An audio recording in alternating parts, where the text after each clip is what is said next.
Kaya tetapi temannya sedikit. Miskin tapi temannya banyak. Pilih temannya banyak tapi kaya.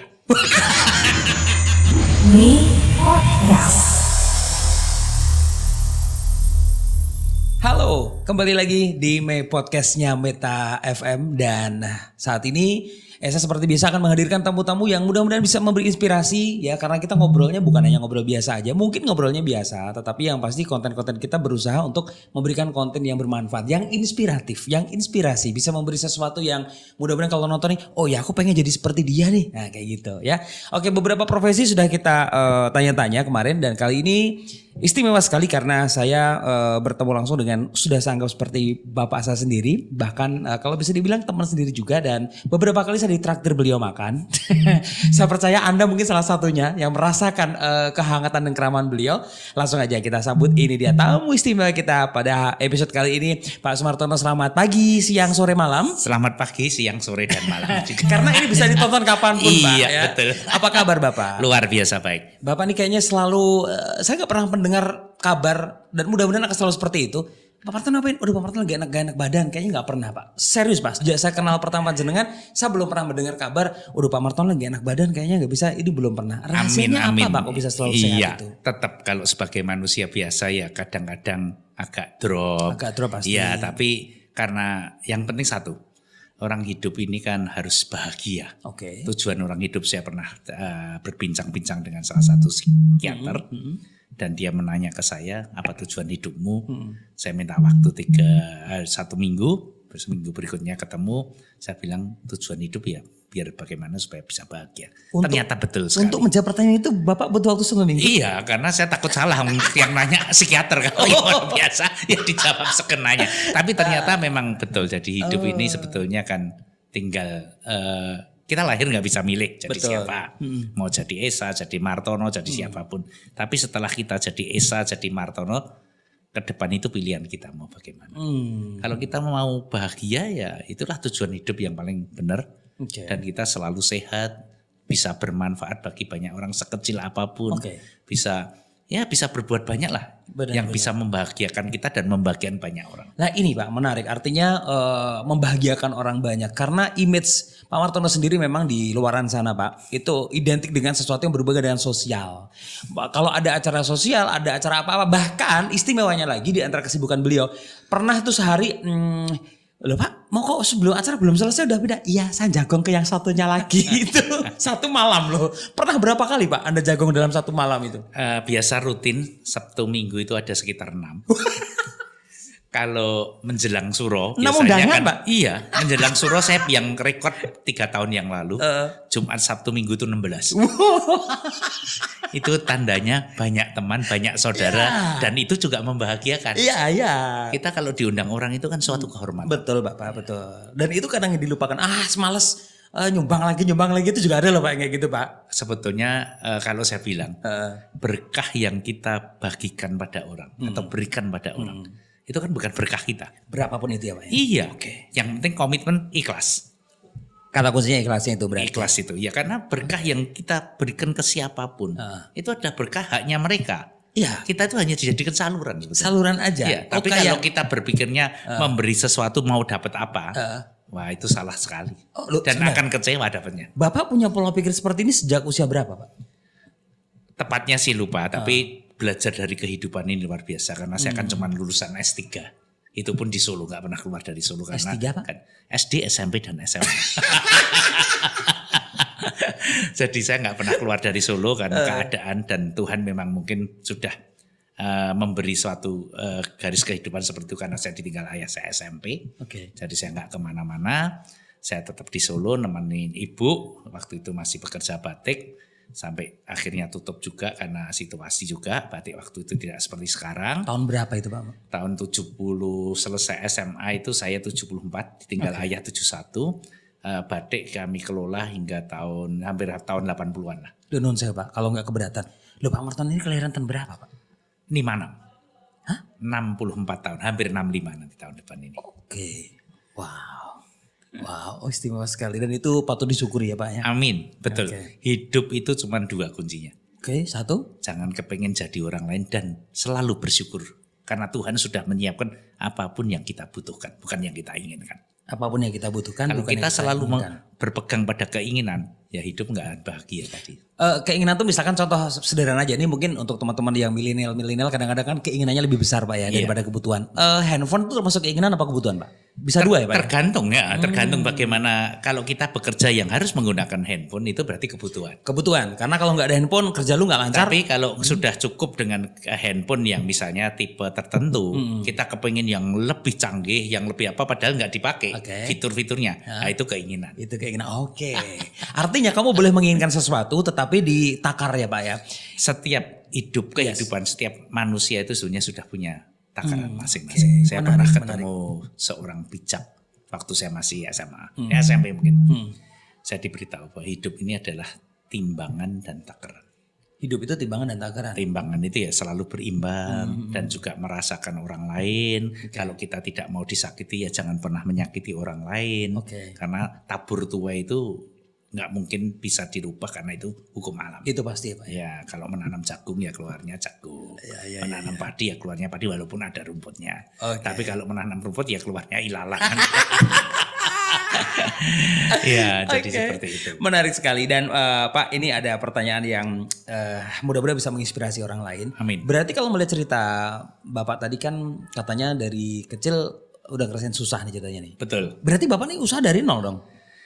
Ya sebetulnya tidak nol sekali. Jadi ceritanya begini, saya ditinggal ayah melanjutkan dan membantu ibu melanjutkan pekerjaan batik waktu itu. Terus situasi juga sudah kurang baik kan karena memang batik waktu itu kan tidak seperti sekarang kita bangga pakai batik. Karena kita jadi resmikan oleh UNESCO bahwa kita batik itu adalah batik Indonesia. Sejak itu mengebum ya Pak ya? Iya. Nah kemudian setelah itu saya sempat ikut orang. Ikut orang selama 7 tahun di variasi mobil. Kemudian setelah mau menikah dengan mantan pacar dengan Bung Martono, ibu saya bilang kamu sudah mulai harus mandiri, sudah mulai berkeluarga, punya tanggung jawab, istri, anak, ya kan sebuah keluarga. Apa enggak sebaiknya kamu mulai bekerja lagi sendiri? Nah waktu itu saya ketemu seseorang ya semuanya tidak kebetulan Tuhan yang ngatur. Betul Pak. Ketemu seseorang yang akan pindah ke luar negeri. Dan pekerjaannya akan dialihkan pada orang yang dianggap mampu. Mampu dalam arti mampu mengelola bukan mampu membeli. Nah akhirnya ketemu saya dengan beberapa teman. Akhirnya pilihannya jatuh ke saya. Itu berkat. Itu apa Pak? Usaha apa itu Pak? Aluminium. Nah, terus kemudian saya kelola mulai dari 2 staf, 7 tukang.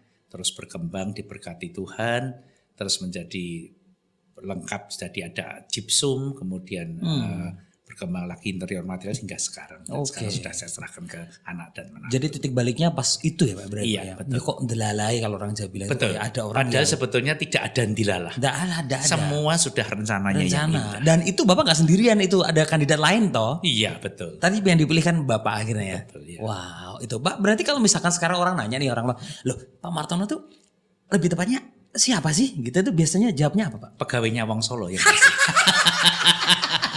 Itu paling nyaman, gitu ya Pak? Paling aman, Oke. dan tetap bisa berbagi melayani orang baik. Pegawainya Wong Solo. Iya, kalau kita bukan pegawai kan dimarahi kan nggak bisa dimarahin orang, nggak bisa disuruh-suruh orang. Padahal menurut saya kalau kita masih disuruh orang, kemarin saya sempat baca WA bulan lalu, saya selalu bagikan sekarang bahwa kalau kita dimintain tolong orang atau disuruh orang atau apapun orang minta bantuan ke kita, berarti kita harus bersyukur. Karena Tuhan mengabulkan doa orang tersebut lewat kita. Nah itu luar biasa. Itu juga nggak kebetulan. Kita dipilih Tuhan untuk melalui berkat tadi menjadi saluran berkah ini kan, berkat ini kan pilihan juga. Karena kita dianggap berkomitmen, kita dianggap ikhlas. Walaupun saya sendiri masih belajar, belum merasa ikhlas beneran. Loh berarti Pak, kalau boleh saya menarik kesimpulan diri saya sendiri, keberadaan saya di sini itu tuh berarti juga sesuatu yang harus disyukuri Pak, karena saya masih dibutuhkan gitu ya Pak. Betul.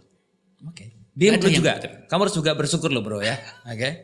Oh seperti itu ya. Iyalah, kita nggak ada yang kebetulan. Di kehidupan ini apapun sekecil apapun yang kita lakukan, yang kita kontribusikan, saya selalu bilang kan, kita harus selalu berkontribusi sekecil apapun. Karena berbagi itu tidak harus materi.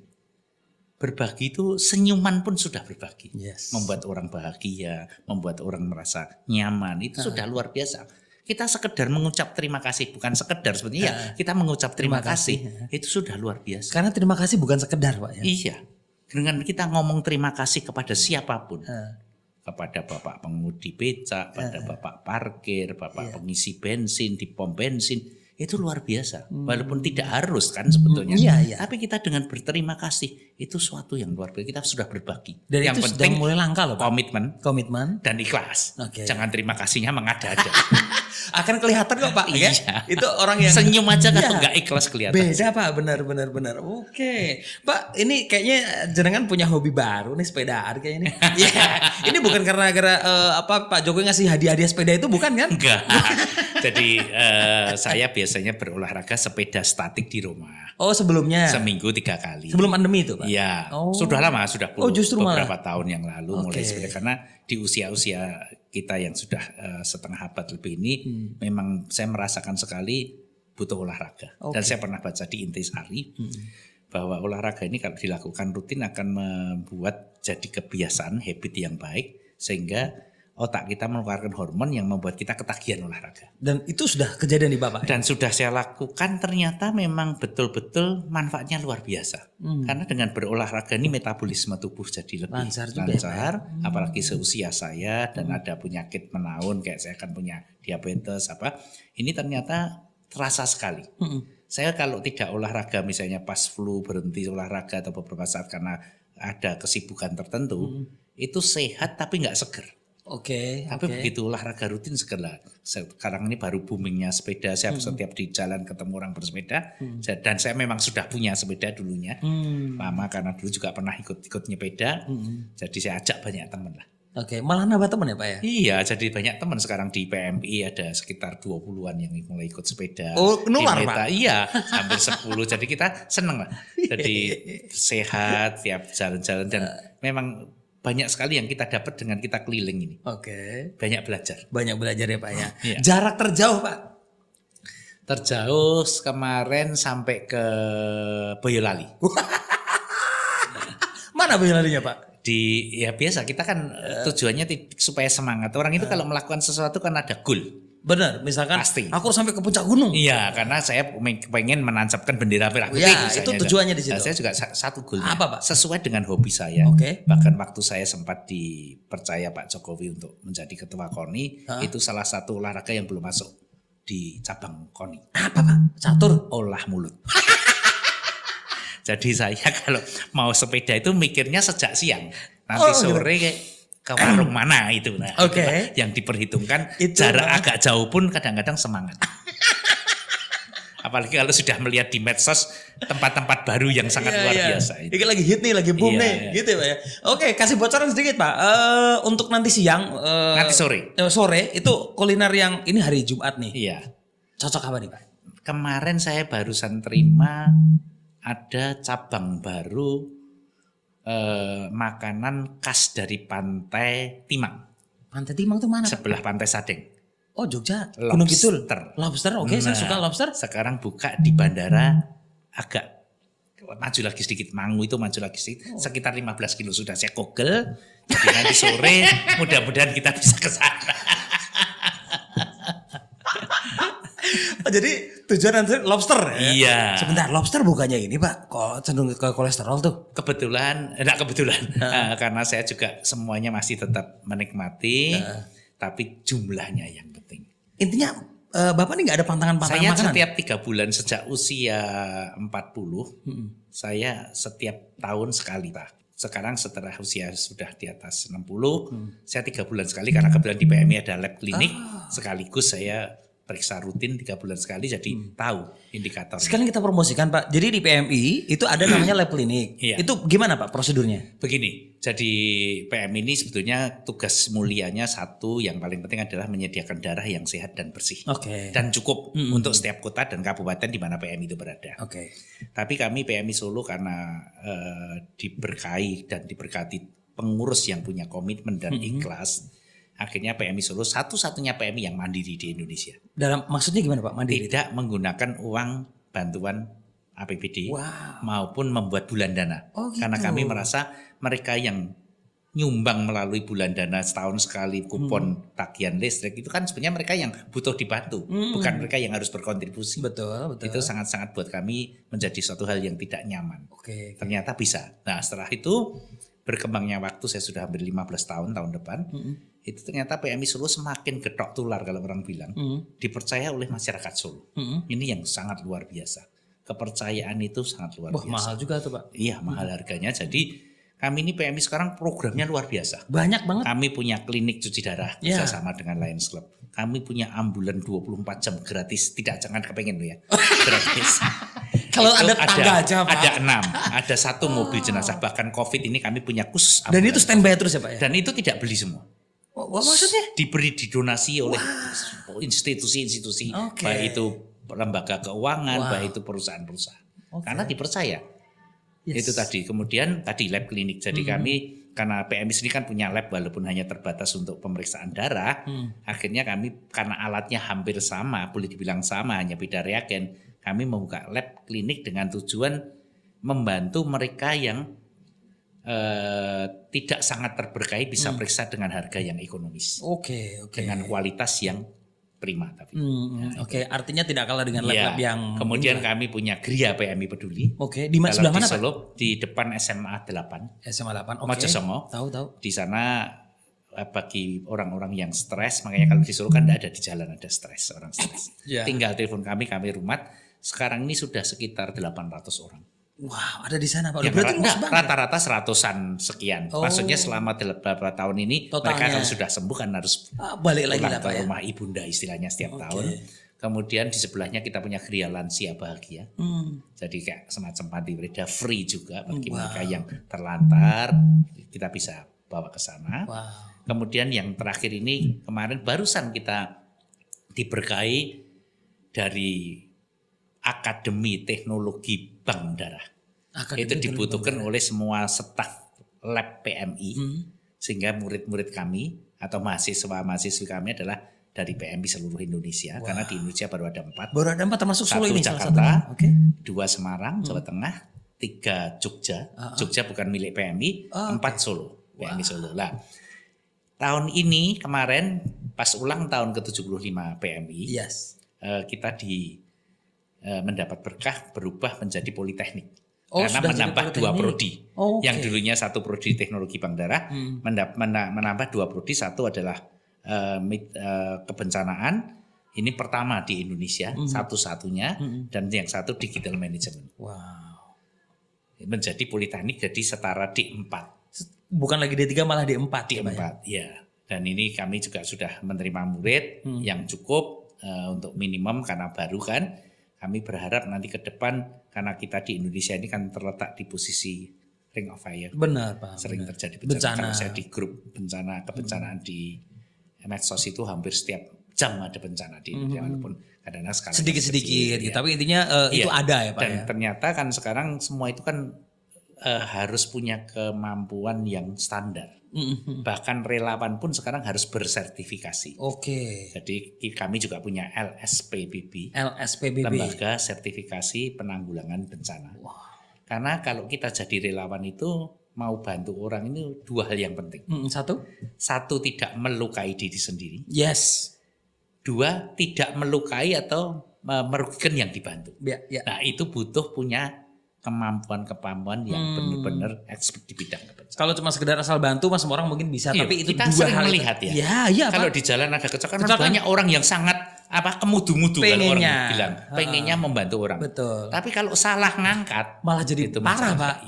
Iya itu dan kita juga itu. Kasihan loh kadang-kadang karena tergesa-gesa keinginan baik kita, niat baik kita diangkat taruhkan di backup.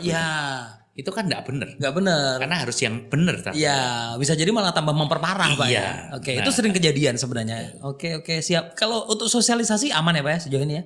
Sosialisasi. Misalkan program-program dari PMI dan sebagainya. Kami gitu. kan dibantu Meta FM juga. Kami ada program setiap Sabtu. Jadi PMI Solo ini sangat keberkahan, kalau saya bilang sangat terberkati.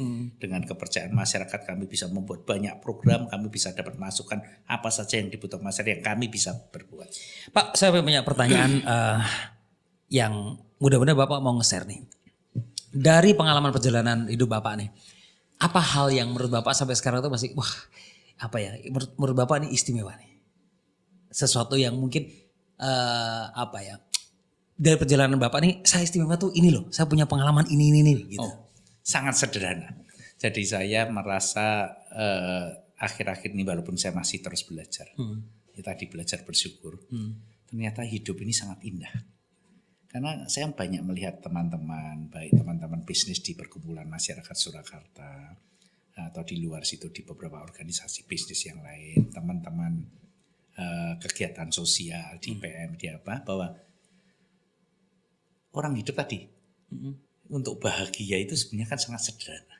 Tapi gak banyak yang tahu. Tidak semua orang bahagia, walaupun di dalam berbagai hal sangat berlebih daripada saya. Yes, setuju. Baik masalah materi. Baik apapun lah. Iya. Semuanya jauh lebih dari saya. Tapi saya melihat bahwa kebahagiaan itu sebenarnya kuncinya tadi.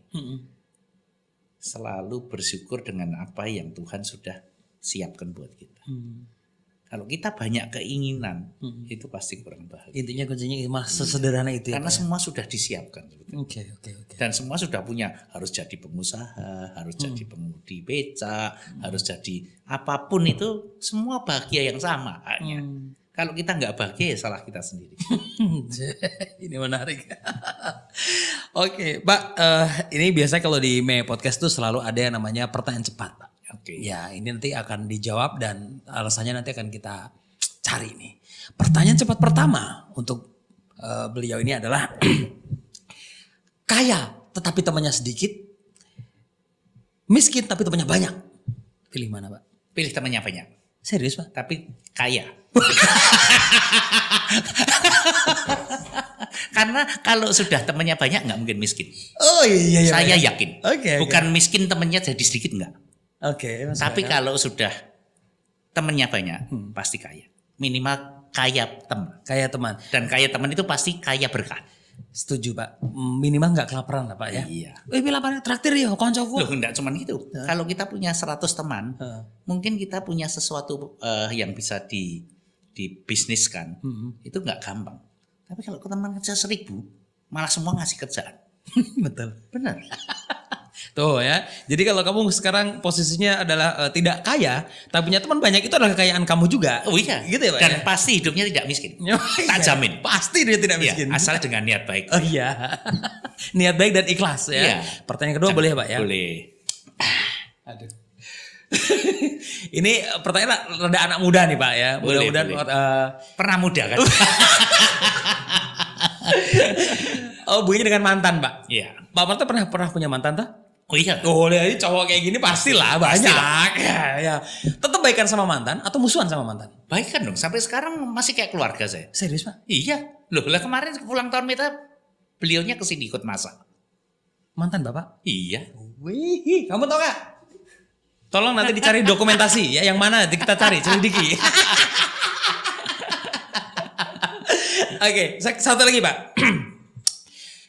Anak banyak tapi gak ada yang pinter. Anak satu tetapi pinter banget. Itu kalau menurut saya itu berkah. Berkat. Dua-duanya, Anak Pak, mau banyak mau satu kan nggak bisa minta. Betul. Termasuk saya kan cuma dikaruniai satu putri. Tapi kan saya bersyukur. Oh gitu. Iya, Oh Bapak jadi, satu putri ya, Pak? Iya, cuma satu putri, 2 cucu sekarang. Oh udah cucu, Iya. oke. Jadi kadang-kadang kita banyak anak banyak rezeki. Oh katanya gitu. Sedikit anak nggak ada rezekinya. Enggak. Itu semua terbantahkan, sudah. udah Iya, semua terbantahkan. sudah ada jalan hidup masing-masing. Iya, Saya seperti yang selalu- Pak Martono bilang tadi bahwa kita udah dikasih jatah ya, Pak. Iya, saya selalu bilang kepada teman-teman saya, berapapun kita diberkahi punya anak berapapun, yang penting berikan mereka sesuatu pelajaran kehidupan. Oke. Bukan disiapkan modal yang berlebih-lebih apalagi kalau anaknya lebih dari satu. Saya selalu berpesan, kalau kamu tidak bisa memberikan pelajaran kehidupan dan urusan keluarga, kamu tinggal besok berantem. Dan itu menyakitkan menurut saya. Jadi kalau kita melihat beberapa orang yang sukses di dalam bisnis, begitu satu generasi pindah ke generasi berikutnya selalu berantem, itu berarti menurut saya gagal. Itu banyak loh, Pak. Sukses dalam materi, tapi gagal dalam mendidik keluarganya apa pentingnya hidup bersaudara. Maaf Pak, termasuk sekarang kita pasti pernah dengar berita-berita di televisi itu bahwa kadang-kadang anak rebutan soal warisan. Iya, sering Itu termasuk sekali. gagal berarti orang tua. Iya, gagal mendidik mereka. Jadi waktu itu hanya dikasih satu pembelajaran bagaimana mendapatkan materi sebanyak mungkin. Soal materi aja tapi bukan pelajaran kehidupan ya Pak ya. Wow, oke. Ini main podcast yang luar biasa banget dan rugi Kak seandainya kamu gak menyimak dari awal hingga akhir. Sebenarnya kita pengen ngobrol lebih banyak Pak, cuman memang kita batasin aja biar nanti penasaran. Biar kita ada episode 2, 3, dan 4 kalau bisa ya. silakan. Kita bikin program baru yaitu pelajaran kehidupan. Bersama Bapak Sumartono. Oke. Boleh ya Pak besok ya? Boleh, Oke. silakan. Pak ada IG juga ya? Ada. Boleh kita promosikan nanti Pak IG-nya? Boleh. Siap, nanti silakan kamu boleh follow IG-nya, tapi jangan lupa follow juga IG-nya Meta FM ya. Saya ada YouTube juga. Wow, ini Nanti milenial. podcast ini kita masukin YouTube juga. Pasti Pak. Iya. Betul. Jangan lupa subscribe, like, share, komen, pokoknya semuanya ada. Dan ingat, lakukan kebaikan sekarang karena seperti yang Pak Martono bilang tadi bahwa seandainya kamu gak punya uang untuk dibagi, senyum saja itu sudah merupakan kebaikan ya Pak ya. Iya. Termasuk ucapan terima kasih dan ingat, jangan mengatakan sekedar terima kasih, karena terima kasih bukan sekedar Pak ya. Iya. Terima kasih hal yang istimewa. Harus istimewa dan harus dari hati yang paling dalam. Oke, closing statement Pak sebelum kita akhiri, ada yang mau disampaikan untuk Meta Miarsa kita? Iya. Hidup ini tujuannya satu tadi, bahagia. Dan selalu isilah kehidupan ini dengan sesuatu yang berkontribusi nyata untuk sesama. Yes. Sesederhana itu dan ingat jangan terlalu banyak keinginan karena keinginan akan menyusahkanmu, tapi kebutuhan ya Pak ya. Betul. Dan sudah disiapkan. Dan sudah disiapkan oleh Tuhan. Pak Martono terima kasih atas pelajaran Sama-sama, hidupnya. saya terima kasih. Berharap mudah-mudahan kita yakin saja bahwa ini memberi manfaat meskipun sedikit. Amin, amin. Ya, tergantung nanti yang menerima ya Pak ya. Betul. Pak Martono tos dulu Pak. Terima kasih, sukses terus sampai ketemu di episode berikutnya. Saya Sahibat. Ciao. Salam damai.